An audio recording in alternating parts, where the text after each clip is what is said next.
Hi అండి అందరికీ. ఇక్కడ వచ్చేసి చుక్కు కూర చట్నీ అయితే చేశాను ఇవాళ. చాలా సింపుల్గా చెప్పేసాను, ఒకసారి చూసేసేయండి. చుక్కు కూర అయితే ఒక కట్ట తీసుకున్నాను, అలాగే 2 ఆనియన్స్, మీ టేస్ట్ తగ్గట్టు అయితే పచ్చిమిర్చి తీసుకోండి. అన్నీ వాష్ చేసి పెట్టుకునేసాను. ఇక్కడైతే ఆయిల్ తీసుకునేసి ఆయిల్లో కొద్దిగా ఆవాలు, జీలకర్ర, అలాగే 2 ఆనియన్స్, పచ్చిమిర్చి, కొద్దిగా కరివేపాకు, వెల్లుల్లి అన్నీ వేసేసుకొని లైట్గా ఫ్రై చేసేసుకోనండి. ఈ చుక్కు కూర చట్నీ చాలా అంటే చాలా టేస్టీగా ఉంటుంది. ఒకసారి నేను చెప్పినట్టు ట్రై చేయండి. అలాగే ఆనియన్ ఎంత బాగా ఫ్రై అయిపోయిన తర్వాత మనం నీట్గా వాష్ చేసి పెట్టుకున్న చుక్కు కూర ఉందండి కదండి, చుక్కు కూరలో మన్ను ఉంటుంది, ఒకసారి చూసి నీట్గా వాష్ చేసుకోండి. 2 to 3 టైమ్స్ బాగా వాష్ చేసుకునేసి ఇట్లా ఆయిల్లో వేసేసుకొని ఒక 1 minute పాటు అట్లా కదుపుతూ తిప్పుకునేయాలి. చూడండి, ఇట్లా మధ్య మధ్యలో తిప్పుకుంటూ ఫ్రై చేసేసుకోనండి.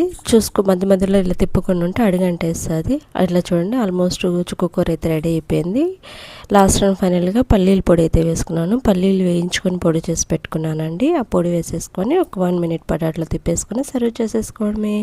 Thank you.